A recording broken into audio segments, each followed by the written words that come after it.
The topic of seed oils has gotten somewhat trendy lately. A lot of attention being drawn to seed oils and a lot of confusing information as to should we be excluding them? How much do we need to be avoiding them? Why are they in everything? And especially if you're like me, your Generation X, you grew up in the 70s, the 80s. We watched the big push of moving things from saturated fat to seed oils. They seem to have been the thing that we were told was healthy, that we were doing the right things with. Today, I've got Dr. Cate Shanahan on, and I wanted to have her on because I had read her book, Dark Calories. I heard her on a number of other podcasts, and she has been talking about, studying, sharing about seed oils longer than anyone. So even though it's a trendy topic as of late, she was talking about this well before people were even raising up their ears, raising up their hands, saying there's a concern here. So I wanted to go directly to the source and ask all the questions. I've got a lot of them. I'm sure you listening have a lot of them. So thank you so much for being here today, Cate. Well, thank you, Natalie. I have a special place in my heart for midlife women because I am one. Yeah. I know what it's like.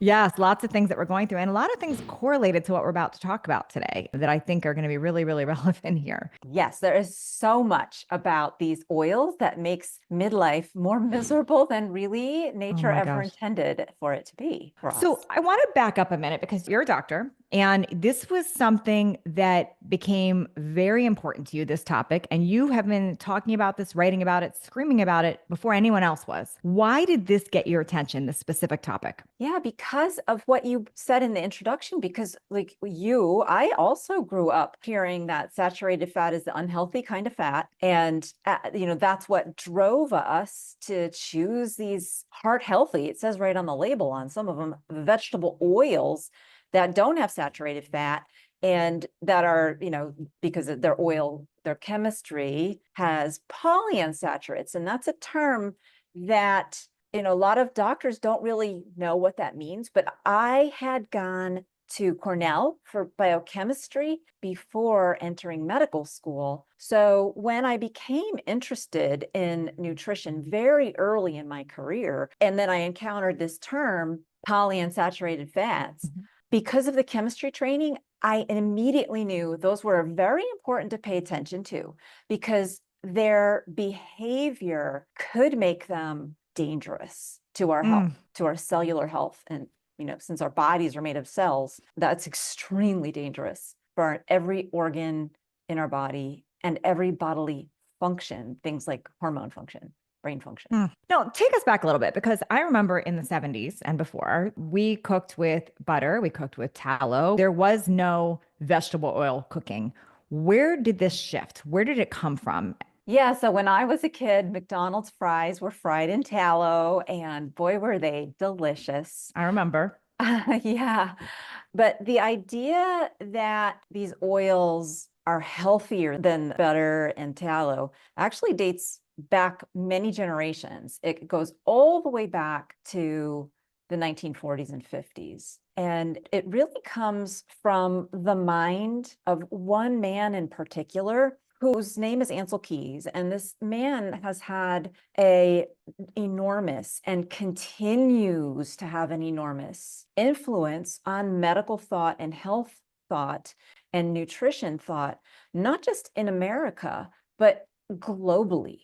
So understanding this man and what drove him, I think is very interesting and very, very important because it helps you see that, how we got to this place where, when you just think about where these oils come from, and I'd like to talk about that, they come from factories, right? Like, how could it be that our health depends on oils that don't exist in nature and like could not have existed, before the industrial era, because they require huge factories. Their production requires massive, complicated processes that just weren't possible before the industrial era. So, they weren't in our food supply at all. They've actually, so what you mentioned something about like our consumption of them has exploded since the Right. 70s, but there were a little bit in the food supply, since the industrial era, even at the, as early as 1909, when they first started tracking, when we first have data. We think that consumption was maybe like a pound per person per entire year on average in the United States. But now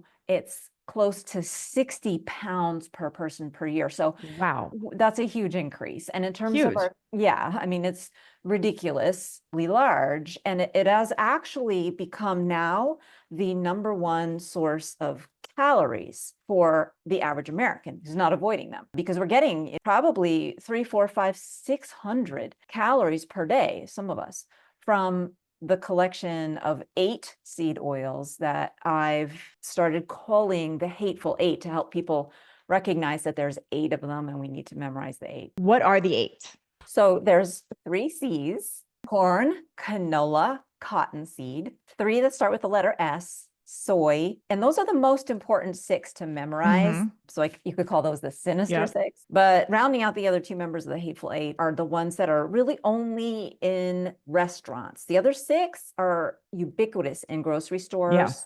Even health food. I'll pick up something I think is actually supposed to be healthy, and it says sunflower oil or safflower oil or soy. Yes. So the other 2 are rice bran and grapeseed, and those are mostly in kind of your fancy upscale restaurants because they have this extreme health aura to them, which is extremely false. Why did this become such a big push? Like, what was wrong with butter? What was wrong with tallow? Why did that stop? And even coconut oil. Why did those stop so abruptly? Well, nothing was truly wrong with them, but what happened, and the reason that Ancel Keys was so influential, is that in the middle of the 1900s, so we're talking about 1940s and 50s, there was a new health problem that really had not existed, and that is men were dying of heart attacks.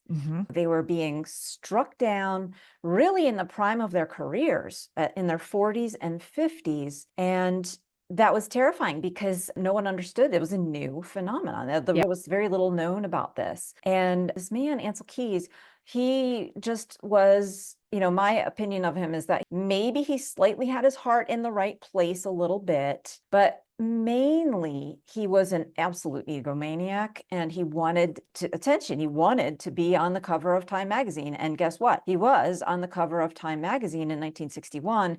And that's what broke the news to the world that, some scientist, only just him at the time, had made this connection, which is vague. What kind of connection? They didn't explain.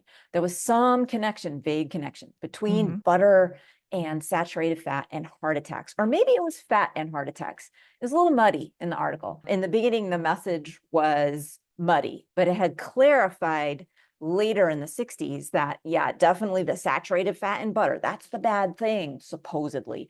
But this all comes from this man's agenda to be well known for solving the mystery of heart attacks. But he didn't solve the mystery because saturated fat doesn't cause heart attacks. Nevertheless, there were moneyed interests behind this. You don't just end up on the cover of Time magazine for totally meritorious reasons. I think we're all adult now enough to accept that as, there's wonderful, amazing people out in the world that just don't get attention for it. Very often, if you're getting attention, there's some money behind your message. And there indeed was a massive amount of money behind the message of unsaturated fat because of a terrifically fantastic advertising idea that was created for the vegetable oil industry somewhere in the mid 1940s that really manifested in a huge event that happened in 1948 that doctors need to learn about, but we don't.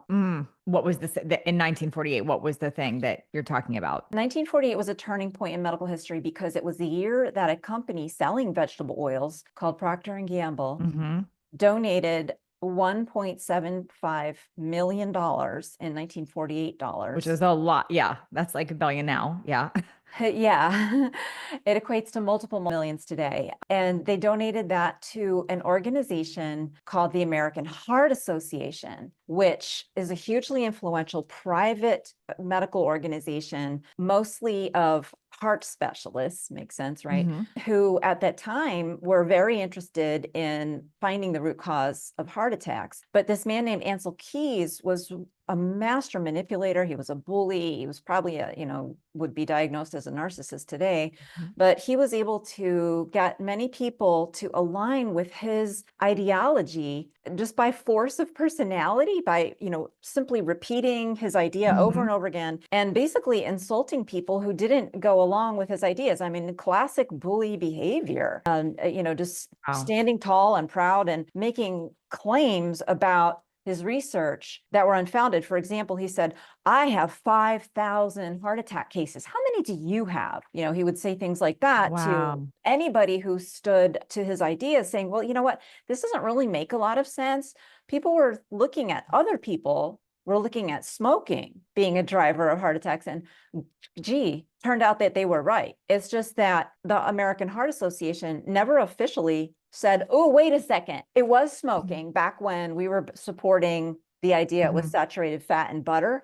We were wrong. They've never said that. They've never corrected the record because they're still getting money from the Wow. processed food So industry. it's And one of like the first documented, like where they were paid and you had a strong personality saying this is the way that it is and forcing people to believe. And, I witnessed this. My own father died of a heart attack 30 plus years ago. And that's what we were told. Saturated fat, cholesterol, like just the old belief set when truth of the matter is that's not what it necessarily was. And I still see this being repeated today with countless cardiologists. It's really sad, like that this belief set has continued on. it is built in to doctors' medical education. The idea that saturated fat is dangerous is baked into dietitians' education. Yes. People talk about, well, of course, doctors get it wrong because they don't learn anything about nutrition. But we do learn. We learn saturated fat it causes heart attacks. What we learn about nutrition is wrong. And it's the same principles that dietitians learn about nutrition. So this is why it hasn't, the idea that saturated fat is, bad is an idea that won't die, even though Mhm. there's really no credible support for it. There's just so much apparent research behind it. But, this is a big thing that I had to go through. I feel like I crawled down through this deep pile of baloney research. It was Right. just lots and lots of data. What I did was I looked at the references that supported current practices. And so, like, there was a document that came out, it was 200 pages long with hundreds of references. And in that, I had to track down, okay, well, where is there supporting evidence for this big idea we're all living off of, the saturated fat thing? So there was just one or two references in there in the whole multiple page document. So I tracked those down. Was not easy because this was in early 2002. We didn't really have Mhm. PubMed. And I had to actually ask my dad, who was also a doctor, to Xerox copy some of these old articles and send them to me. And those old articles, they referenced other articles, believe it or Wow. not. And so all of it ended up in this one document called the 7-Country Study. And when you read that, it's just a pile of nonsensical musings about, it's not data. It's not what would be considered rigorous science. It's just like this guy, Ancel Keys, and his crew went on a bunch of trips around Europe and collected some information about people's blood pressures, heights, weights. It was nothing standardized, very little information about what they ate. And yet that document with very little actual, Yeah. no tables of like, okay, here's what these people in this country ate, nothing like to compare head to head. And then it makes all these claims without any head to head comparison because nobody looks, nobody Yeah. does this digging through this horrible pile. And this must have been very frustrating for you because you're seeing this and you're realizing the medical community is being taught something different. This is not accepted by mainstream, even now, even though it's getting a little bit more accepted. And we're going to dive into that. But this must have been very frustrating for you. You're really ahead of your time seeing a lot of this. I mean, you're so right. Like, I was living at the time on the island of Kauai, a tiny Mhm. little dot. So I was literally in the middle of nowhere. And I had found something that I felt was like central to medical practice, right? That Yeah.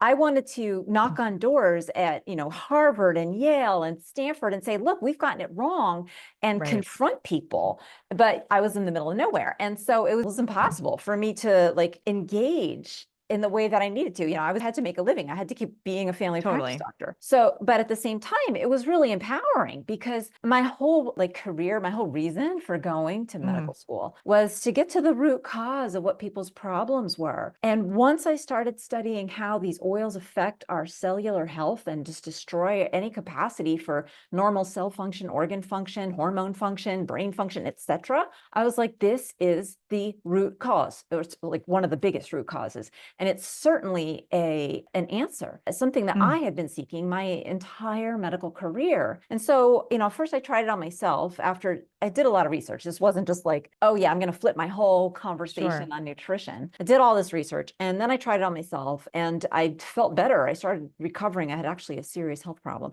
and I started making some recoveries. And then I started on a few patients who had otherwise uncurable issues like elevated triglycerides, fatty liver, inflammatory skin conditions. I'm like, what? Just try this. Try avoiding these oils. Are you eating any of them? And they're like, oh yeah, I have deep fry everything at home.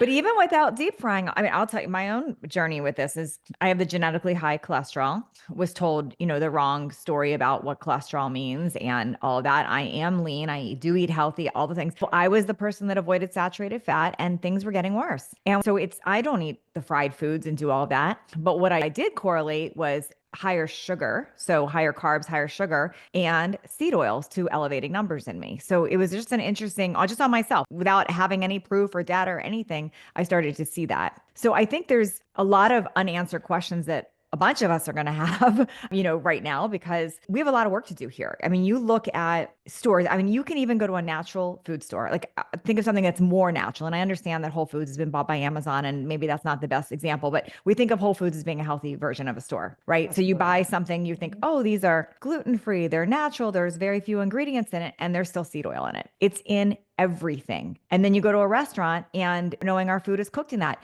it feels unavoidable, even if you feel you're eating clean. What do we do? Well, the first thing we do is we memorize those Sinister Six and start looking. We have to turn every single bottle around because we really need to know what we're eating. And these are the number one single source of calories. And so we just want to get a handle on how they're coming into our body. So that's one to do. And then the other thing to do is it has to do with a belief system. We have to erase this fear of high blood cholesterol. And you brought it up. So I want to make sure that before you and I hang up the Zoom phone, you are no longer worried about your high blood cholesterol. Yeah, let's talk about this. I'm actually not worried about it, but I want to about it for the audience because it's taken me a while to get there and I'm not anymore. But let's dive into that because this is a big topic here. Yeah. So first thing, because, a lot of people are told they have genetically high cholesterol. Let's talk about what the evidence really shows about that. So that condition where you have genetically high cholesterol, doctors call it familial hyperlipidemia. Hyper meaning too much, lipid meaning fat, right? So in familial family, genetic. So familial hyperlipidemia raises your cholesterol and you are born with high cholesterol. When you're 2 years old, if you have familial hyperlipidemia, drinking mother's milk and, normal infant diet, you will have high cholesterol if you have this condition. And so it's not really related to diet. And so you can't really, there's no point in lowering it, right? And trying to change your diet, it won't lower it. But the good news is it's not a problem. In fact, researchers have found that people with this condition are more resistant to infectious disease. And, and this is a big deal, especially it's interesting. I think this is fascinating. This is kind of like medical history and genetics. These people come from Europe. A lot of people that have this condition are native to Europe or their family came out of Europe. And what was going on in Europe was that there were plagues after plague for thousands of years, bubonic plague, serious life-threatening things that would kill you in a few days, right? So it turns out that the people who have this higher cholesterol come from these regions. And scientists think that because actually LDL cholesterol, the supposedly bad form of cholesterol, that is actually part of our immune system and it helps feed our immune system necessary nutrients so our immune system can go and fight off infection. Well, they think that's why they are genetically prone to high cholesterol and that it's actually a benefit. And if it's such a benefit, my brain says, well, why doesn't everybody have this then if it's such a benefit? Mhm. Well, the answer is it's costly. Not everyone can afford to, make all that cholesterol. It's hard. It's a molecule to make. So you have to be very well nourished and not everyone can do it. But why was this condition? This condition was associated with early mortality, but not in everybody. Who was it associated with early mortality in? Well, smokers.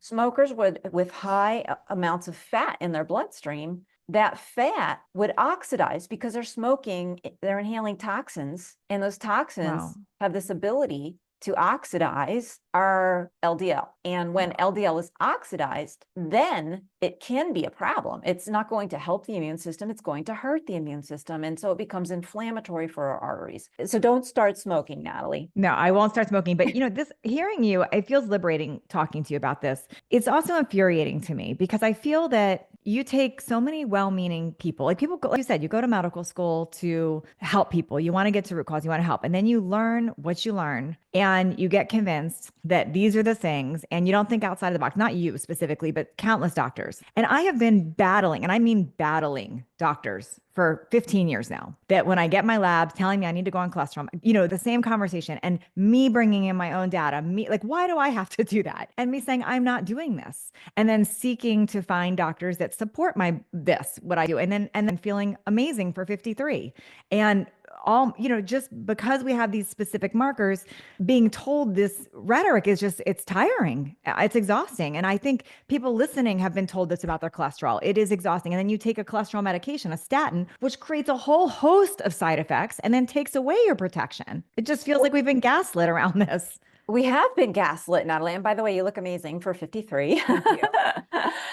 So yes, doctors have been misled, systematically misled. And, you have to start asking the questions of, well, who benefits? And the answer is, somewhat the doctors, but I have to tell you, it's mostly the drug companies and it's mostly the cardiologists. Because the cardiologists are the ones, the thing is, the real truth about what's causing heart attacks is it's a crummy diet. And these seed oils play a huge role because they oxidize. And I believe sugar too is adding to that. I think yes, you're absolutely right. Sugar doesn't help at all. But I have to keep focusing on the seed oils because, that's the thing that we were lied to about. That's where the gaslighting happened, right? Like no one really takes anyone seriously if anyone says sugar is healthy, right? Like, oh, candy, that's a health food. I don't think anybody would believe that for a second. But we do believe that these, putting a sunflower oil, a salad dressing is like and fantastic. It's heart healthy. They think it's heart healthy. Right. In fact, they're labeled heart healthy on labels in stores. Right. And so doctors are so miseducated, but that's only the half of it. They're also highly controlled.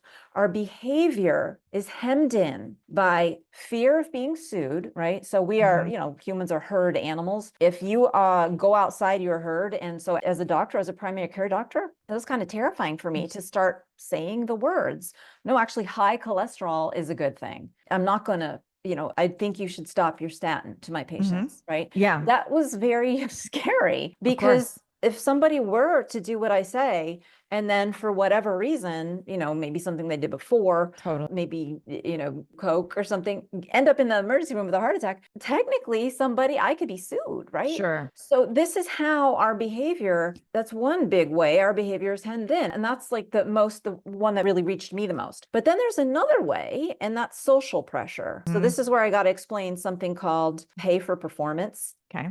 Well, actually, it used to be called pay for performance. That was too obvious. So they changed the name. Now, so pay for performance was doctors get paid more if they perform, according to guidelines. And the guidelines the guidelines are all around getting people's cholesterol low. Not all the guidelines, there's hundreds of guidelines, but the guidelines that I'm concerned about are the ones about your LDL, your patient's LDL cholesterol has to be under 100 or you will not get paid. You will be penalized. You might lose your job because your organization might be financially penalized. That's the peer pressure part of it, right? My own doctor got a letter recently from an insurance company. Insurance should not be dictating treatment. The doctor should be. And the insurance company basically was scolding her, saying that we noticed you prescribed this one thing for your patient. Why did you not also prescribe cholesterol medicine? Interesting. Yeah, exactly. And, just to put a little bit more detail behind that, the insurance companies are in bed with the drug companies, and they're in bed with the hospital organizations, right? In fact, the parent companies of insurance companies, in the case of United Healthcare, is a company called Optum, which is a mail order pharmaceutical company, right? So it's really pharmaceutical industry that's driving this particular initiative to scare, terrify doctors in so many ways about not prescribing their patients statins. Doctors are terrified themselves by looking at the number. If your cholesterol comes back and it's red on the lab and there's that little H next to it, I remember feeling this myself, where I would look at that number and I'd be like, I better get this patient in here soon because they might have a heart attack. Like I was so Right. brainwashed, nothing in my education countered that, and everything reinforced it, that it was my job to make that little H go away with drugs. Knowing what that's really upsetting, because you are thinking, I've got to do this, and you're seeing that this is just is not lining up. Well, people would feel terrible on their drugs. Many people do. They take statins, muscle a aches cholesterol-lowering and medication, all types of things. Yes. And they are scared to death of stopping because their doctors told them, if you stop that drug, you will have a heart attack in some cases. Not every doctor's so militant like that, but there are doctors out there, and I've heard from people who have heard that from So if you are in that situation, and I'll say this, maybe I can, because I'm not a doctor, because this was me. I had the high cholesterol and I'm fit and lean and do all the things and all that. So what I ended up doing, I said, fine, I'll have a coronary artery scan every year if I have to. I'll have it clearly done. I will show you that I have zero plaque, zero clogged arteries. So there's nothing, at which I showed I have zero. So you're listening and you're thinking, I'm doing everything right. My doctor's insisting that I go on a statin. Ask why and go and prove that you don't have the clogged artery problem, or keep going. Because that's what I literally did that. I went and had that done and said, I'll do this every year if I have to. Yeah, so that's one way to do it. Absolutely. I wish there were a better test, because the coronary calcium score can be elevated in people who have very minimal risk. Oh, so it could show that you have something even if you don't, you're saying? So it could show that you've got more than's actually there? This is complicated. It could show the calcium is only there's plaques are a scar in our artery. Okay. There's damage to the artery. It starts out soft. The whole plaque starts out soft. That's when it's dangerous. That's when it's attracting white blood cells. That's when it's inflammatory. It's damage. The body stabilizes all that with calcium. I see. So you can see the problem, because what we're looking at is a reflection of stable plaque that's not going to hurt you. And it's only an indirect measure of, well, how much maybe has your arteries been scarred, but it doesn't tell you anything about your current diet and your current practices. That makes sense. Okay. Unfortunately. No, this is interesting too. I noticed that a few of my markers on my labs would change if I did eat seed oils. In fact, I had some labs done, and I had the night before had gluten-free fried calamari, which I'm sure was seed oil. And I had labs the next day and right away could see a reflection on the lab. So seed oils directly impact our labs pretty quickly. And if we're eating the amount you're saying, even unknowingly, what is that creating to our system? It's terrible. It's inevitably going to create disease. The thing is that I found that all of our chronic disease epidemics, so the heart attacks, the strokes, the kidney problems, the hypertension, the diabetes, the weight gain, the inflammatory conditions, inflammation drives thyroid disease, right? A very common disease. Inflammation in the brain drives bipolar disorder and a lot of other serious mental illnesses. The stress from all of this makes hot flashes miserable during menopause. Inflammation in the gut, of course, causes lots of gut symptoms: gastritis, esophagitis, heartburn. It can cause irritable bowel. It can cause inflammatory bowel. So the list goes on. So I mean, when you ask, like, what does this do to us? The answer is literally everything. I mean, it almost sounds impossible. It sounds like it's the worst thing that's happened to our food supply. It is absolutely, you hit the nail on the head. Seed oils are the worst thing that has happened to our food supply in a million years of being a human beings and anywhere on earth. And in fact, we have exported this idea that seed oils are heart healthy around the world. And you can track the seed oil consumption by country, and it tracks with obesity, with Hmm. diabetes, with cancer rates, That's with wild. a type of blindness called macular degeneration. I mean, it literally, the evidence is everywhere. And it's insane to me that the medical system is just so uninterested Yeah. in digging a little bit deeper into this incredible correlation that we have. What's a correlation? The fact that the more seed oils we eat, the sicker we've gotten, right? Well, they say, oh, that's just a correlation. And they make all these things like, yeah, and the more TVs we've bought, the fatter we've gotten, stuff like that. Of course, that doesn't apply Yeah, to it's anything. you said something in your book that really, I think it was in your book, maybe it was on one of the episodes I listened to, but you said that seed oils can cause uncontrollable hunger. This is a big one because for midlife women, I think it's the hormone changes, they think it's this, or they've just been blaming it on the sugar. Can you talk a little bit about that? Yeah, so this is one of the discoveries that came to me most recently. And I figured this out because I was really unclear on the connection between seed oils and weight gain, right? Hmm. I could get it with the inflammation, I could get it with the autoimmune disease and everything else, but I couldn't quite get how is that making us fat? And then I started looking at how our cells produce energy. And that was where I found the answer. Because our cells produce energy in these little things, these amazing little creatures that weren't even really human. They're former bacteria that just now our cells host them all. They're called mitochondria. So our mitochondria produce energy for all of our cells, vast majority of the energy. And when our mitochondria have to use so much of the type of chemical that comes from the seed oils, both the toxins and the polyunsaturated fatty acids, those two things destroy our mitochondrial health. And they make it so that our mitochondria immediately stop producing so much energy. And it's an immediate threat to our cellular health. So the only option that cells have is to use more sugar that's in the bloodstream, right?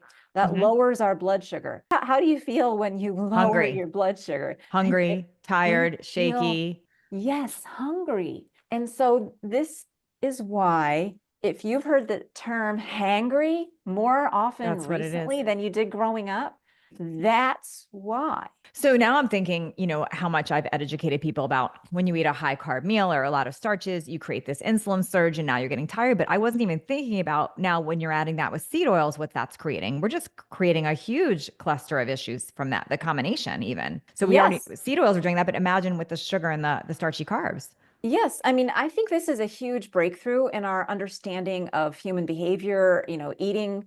I think, I'm trying to get it published because I think it's so important that other doctors understand this. And if it's not published in, like a medical journal, they're not going to take it seriously. Mm-mm. But other projects keep getting in the way. But anyway, that is, my hypothesis. It's a hypothesis. Obviously, it could be wrong, but I need people. It's worked, right? First of all, it's worked, right? Like Mhm. in Dark Calories, I explained to people how you can go from being hooked on snacking every, 2 to 3 hours, feeling hangry, getting brain fog, feeling like your cravings are out of control, feeling like you're always hungry, feeling like you need a Ozempic to not overeat, how you can go from that state. In Dark Calories, I explain exactly what you need to do, what you need to eat, how you need to plan your meals to get away from that state. And by That's the way, amazing. that state has a name. Medical science has recognized it. We call it insulin resistance. But we Yes, do believe, wrongly, focusing only on the carbs, because this idea is totally. that the carbs spike insulin and too much insulin is the problem. I used to think that was the case, but then once I started Hmm. focusing more on what are the seed oils doing, and why are people hungry all the time? What's going on? Why do Wow. people feel like their metabolism is slowing down when that isn't really a thing? No, it really makes sense. And it's also making sense. I just think about being in Europe where they don't have seed oils in all of their stuff as much as here.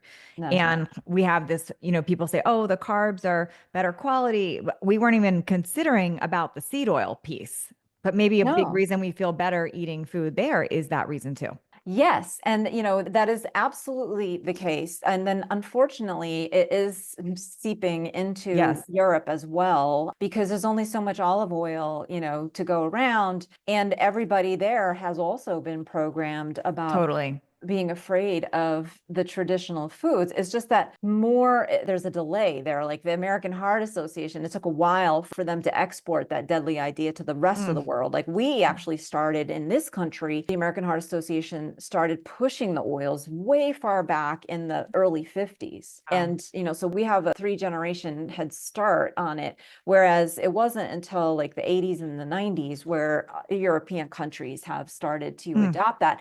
And in different European countries, like kind of in proportion to how much they hate the United States, like I'm thinking of Russia, they actually don't, worry quite so much about that. And if you look at the Russian food pyramid, there's some very interesting things on there, including vodka and caviar and things that would have like saturated fat in there. And they don't even really promote seed oils, Wild. vegetable oils at all. So I notice in Mexico and I notice in South America, seed oils are very prevalent. In fact, my husband and I, a few years back, we went on a mission where we were helping to build homes and feed people in Nicaragua. And Wow. there was a huge obesity epidemic, I noticed, but these people were very, very poor, like didn't have homes. And we were putting together food supply. And I was so frustrated because the food supply, it was great that people had raised money and raised food, but the food supply they were putting together was a huge jug of canola oil and all corn products, wheat products. It was like, and canned soups with seed oil. And it was like not one thing that was going to help with this. So I'm thinking,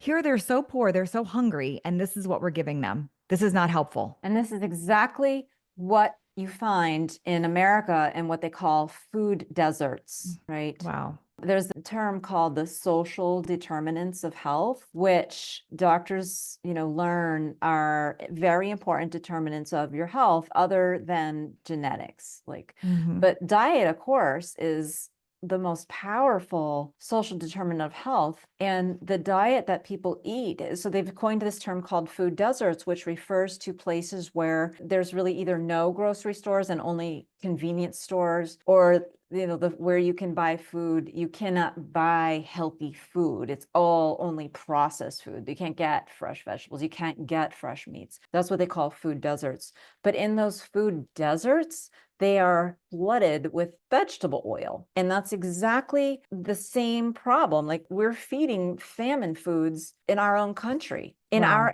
one of the probably the wealthiest country on the planet. Well, somewhere approaching a third or maybe more of the population is living on famine foods, basically, because a huge portion of people are living in food deserts. What do we do here? Because there's a lot of us that are in a spot of privilege where I can go buy avocado oil. I could use olive oil. I can use real butter. I can use tallow. I can do all the things. I can eat at home and I can request, even when I go to a restaurant, hey, please don't cook this in oil. Please use butter instead, which I do. I'm that person in the restaurant. But what do we do about the masses? Because this is not common. This is everywhere. What do we do about people struggling? The food prices are off the charts right now. It's hard enough to buy food. Oh, I know. It's, the most important thing that we can buy, I think, in my opinion.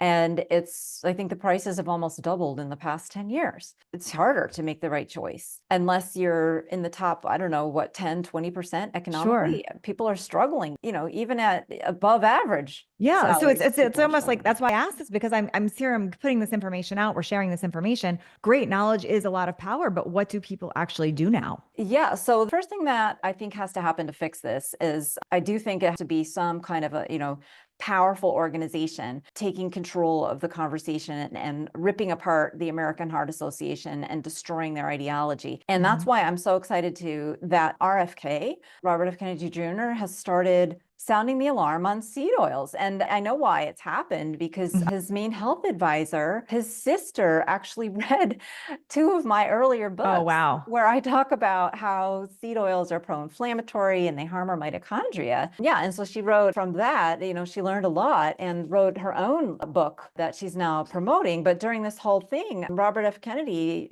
became interested, and his health advisor is the sister of this doctor who read my book. So Like amazingly, the work of like some nerd that lives in this tiny little house and not associated with a university or a think tank or anything. And to me, it's amazing that my little voice seems to be starting to make a really big It's difference. incredible. And, I guess I'm proud of that. Yeah, you should be. But I see that also, I feel so hopeful about that because Hmm. it's really what I've been working for the past 20 years, It's amazing. And I think we might start to see some change because big changes have to happen. We're producing too much canola oil and Hmm. soy oil, and we have to stop. And to stop doing that, there's subsidies, there's farm subsidies, there's farming practices that have to change. We can do it, but it has to be at a systematic level. And so until that happens, if somebody wants to be healthy tomorrow, then they really have to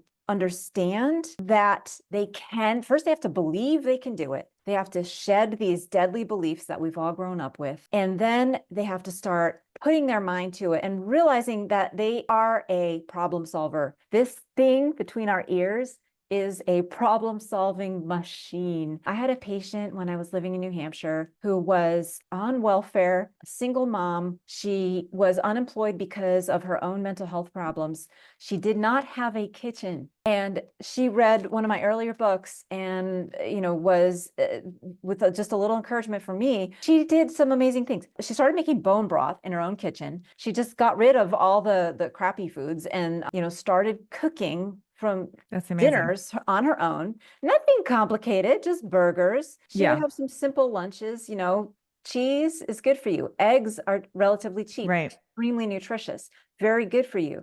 She would get the cheapest vegetables that she could find and just have a few of those. But then she started a garden. Like she bought seeds and she lived in an apartment. But what did she do to start a garden? Well, there was a community garden in the middle of the city. So she went there. She got a That's hot plate amazing. to make her own She bone found broth. ways. She found She ways to do it. found ways and she helped her son. Like her son had a worse mental illness than she did. And these foods made her feel so much better that it inspired her son. So when we look at, because I want to be really clear here about the seed oils that are bad and what's not bad, because you're not against seeds. You're not against pumpkin seeds or sunflower seeds or the actual seed. You're against the seed oil, the way it's produced in factory. Can you talk about how it's actually produced? Because I don't think people realize what this is actually coming from. Yeah, it's disgusting. So it's produced in factories in massive, massive scale. And these are seeds that were never bred to be particularly good sources of oil. So, sunflower seed was bred to be food, but food before oil. And of course, cotton seeds were bred to be textiles, Cotton. not even to Yeah. be eaten, right? And safflower, same, not really a big in the food supply there. Tiny little seeds, you can't live on those. So it's only this industrial scale stuff. And what happens is just they heat it, they pressurize it, and the crude oil that comes out of the seeds is inedible because of reactions that take place that has to do with the chemistry of, polyunsaturated Hmm. fats. That's why people did not eat that kind of fat in the way that we are now. That's why saturated fat is really the kind of fat that humans need, because the polyunsaturates are prone to deteriorating, and they deteriorate into toxic compounds that can't be removed in spite of all the processing, but the processing does remove a lot of the vitamins, almost all the minerals, and many other very, very important nutrients are gone. The oils, when they finally come out of the factory, they're actually colorless because all the, the nutrients that Hmm. would give them color, they're clear. It looks, you wouldn't be able to tell the difference between a bottle of water until you picked it up and saw that it was thick. Sure. And it has no smell. Like olive oil smells like olives. Peanut oil smells like peanuts, right? Butter Yeah. has a little buttery smell. That should be a red flag. But, we're trained not to trust our instincts. So what does it look like when the crude oil is first produced? It looks like a brown sludge. I mean, it's like a That's gross. lot like motor oil. To clean up that brown sludge, you have to deodorize it, de-wax it, you have to Wow. bleach it, you So have we're to eating this. We're eating this whole process. It's gross. well, we're eating the end result, which Ugh. doesn't have like too many added toxins in it anymore. Most of them have been cleaned out, but it does have these accidentally created toxins. And the crazy part, and this is why this chemistry is so, poorly understood by doctors, these toxins have the ability to multiply in the bottle before you even open it. So like it starts out with like parts per million. By the time you eat it, we were much higher amounts Wow. of toxins. So that like one French fry, when you heat things, every time you heat them, more toxins form. You expose them to air, oxygen oxidizes, more toxins form. So one French fry has as much toxicity as smoking an entire cigarette, a Wow. single French fry. I heard that in your book and I stopped eating. I was like, I will never eat a restaurant French fry again, ever, based on that. Like, that is crazy to me. And by the way, I love French fries. I just take a potato and I cut it up and put it in my air fryer now and use a little olive oil. That's so you can It's make it not healthy. hard to make potatoes No, delicious, right? I mean, we don't need to go out to eat them. no.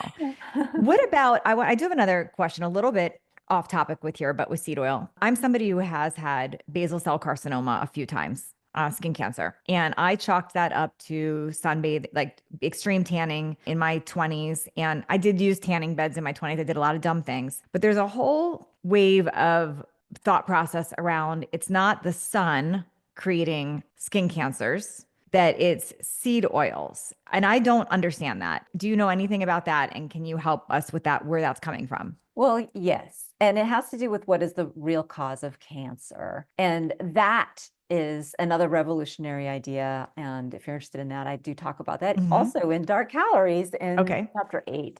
But it has to do with what causes cancer.